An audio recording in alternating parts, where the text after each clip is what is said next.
Hey YouTube, what's up? It's Kyle with 4Y Trucking here with a new video. Coming back from home time, and so I wanted to do something because I've been asked this several times, to do a video about pre-tripping. And so I was going to go ahead and do a video about that. So the way I pre-trip is very, very different from the way a lot of other drivers pre-trip. But I will go over the basics of what you will need compared to actually how I do things. And so to start all off, you will want one of these. I have a 2020. I would say probably you'd want an Atlas that's no more than 5 years old.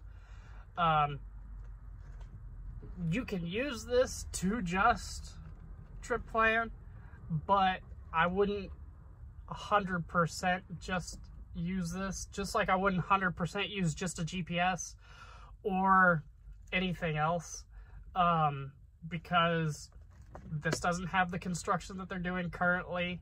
Neither does your GPS, neither does Google Maps. They're not all 100% up to date. So your best thing to do is these are pretty much just tools for starting off, and as you go, pretty much reading your signs and understanding where your detours are.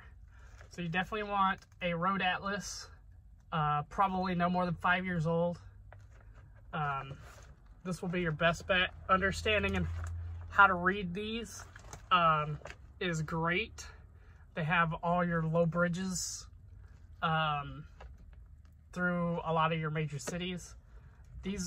Whether you actually physically use this every time you trip plan or not, these are still a really, really good tool to have on the truck. It's a really, really good tool to know how to use. So, have one on the truck no matter what. Whether you're actually going to use it all the time or not, it is better to have one on the truck or not. And of course, I have a Rand McNally T85. I love this thing. It's great. It is pretty much trucker path in your GPS. Nice large screen. It works very well for me and whatnot. And then also my other tool that I use, of course, my phone for Google Maps for satelliting. I do not use Google Maps for actual directions. Please, if you're driving a truck, do not use Google Maps for actual directions. Use Google Maps for your satellite images of places that you're going to go. If you're going to use an app for navigation on your phone, I would suggest downloading Trucker Path. Not only is that really going to help you find a lot of your truck stops, your rest areas, your possible parking spaces if there's not a truck stop, Walmarts that will allow truck parking, other such things as that, it will really, really help. And the navigation in it is way, way better, and it is built for trucks. The navigation in Trucker Path is built for trucks. 13.6, 9 to 10 feet wide, and 80,000 pounds. That is their base setup for navigation. So, you know, it's much better to use that than to use Google. Google will take you down a road that will say no trucks, and you will get stuck. So, starting off, my trip here is to go to Aurora, Missouri, and then to Hazleton, Pennsylvania to deliver. So my first thing I'm gonna do is I'm gonna look through my GPS. I'm gonna put in my addresses for my GPS.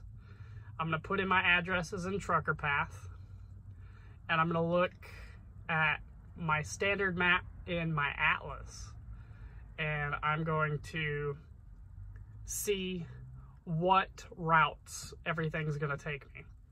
I'm gonna see what my standard route is going from Dallas, Fort Worth to Missouri to Pennsylvania, which the route's going to be kind of basic. If I took just interstates, I would take 35 to 44 into St. Louis, and then from St. Louis take 55, 70, take 70 and across, and then take 71 up into 76 into Akron, Ohio, and cut across 80 down 81, and that'll take me to Hazleton. There's a couple other routes I could take out of Dallas-Fort Worth to get me into Missouri, and that's where Trucker Path and the GPS kind of come in play. I look at those routes. The GPS is usually set to the fastest route, and Trucker Path is usually set to the interstate route. And so I kind of visualize based on which route actually looks like a route I want to take.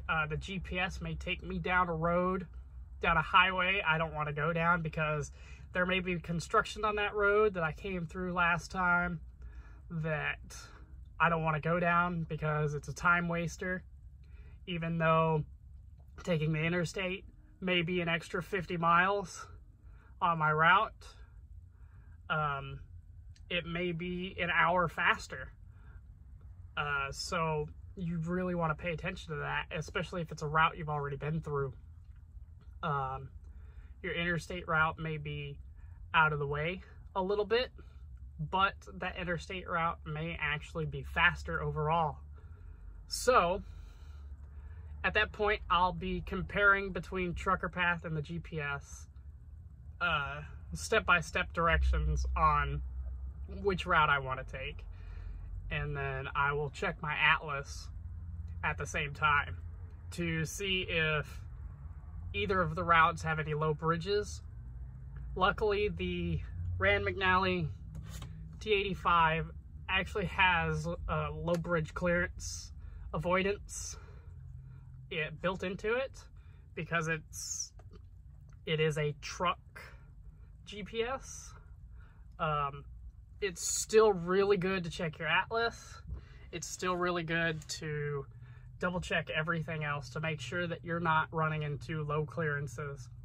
Like I said, some routes you may have already been on, and you may have seen that it's a local deliveries only route, and that's the way the GPS is taking you. So always pay attention to your signs.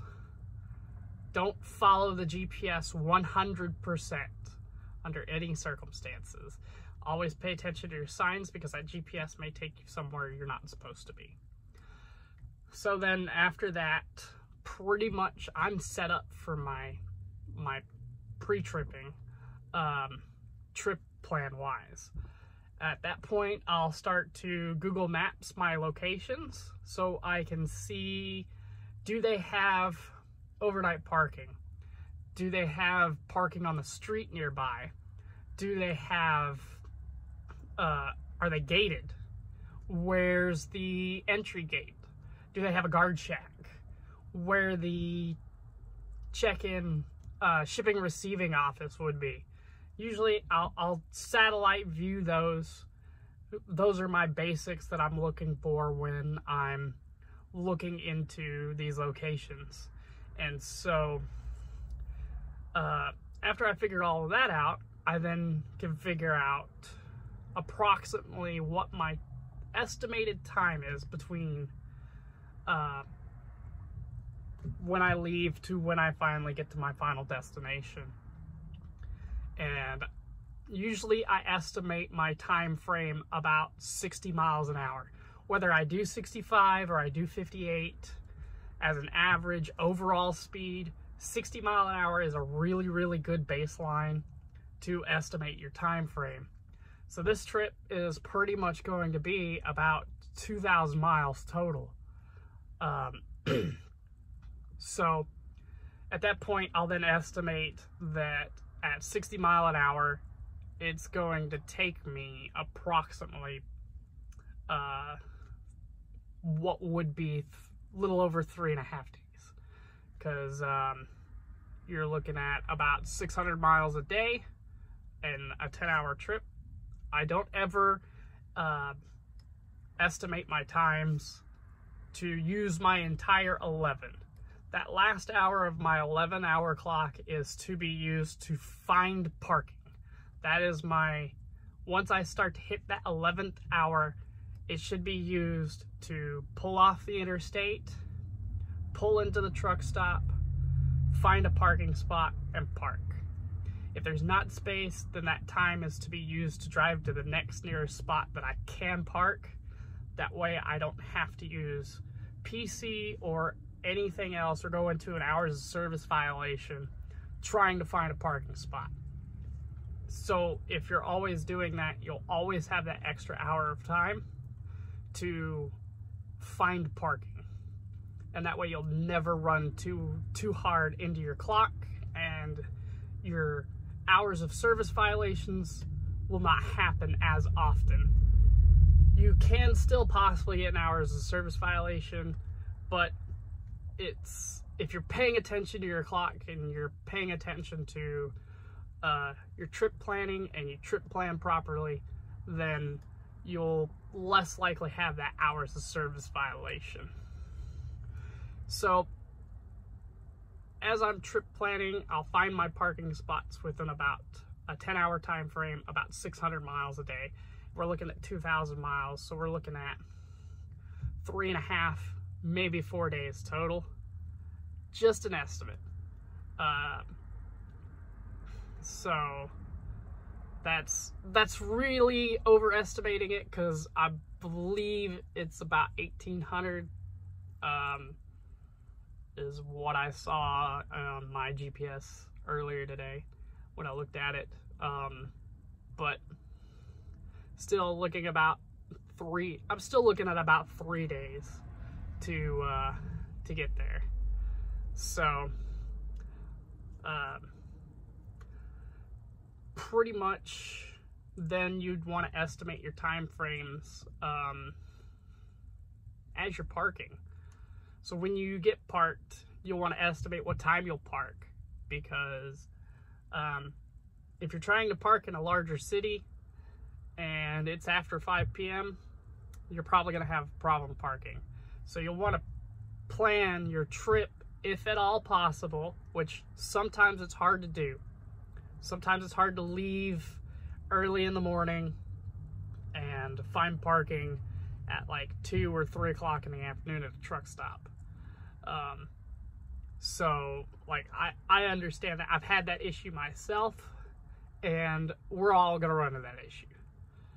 So if you can, try to plan your trip to where you can park a little early. That way you're not having issues finding a parking spot, so you can actually find a parking spot and not have to fight with people driving through the truck stop for a parking spot, or have to bonus park because you ran out of time.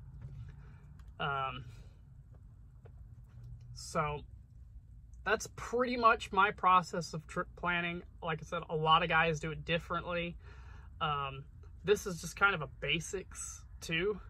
Like I said, you read your signs, plan your trip ahead, make sure you know whether your 90s and your 01s have parking either on the road or overnight parking, where to pull in, because you don't want to be pulling into the employee parking lot and getting stuck, happening to back out into traffic to try to, you know, get around and go to the actual truck gate.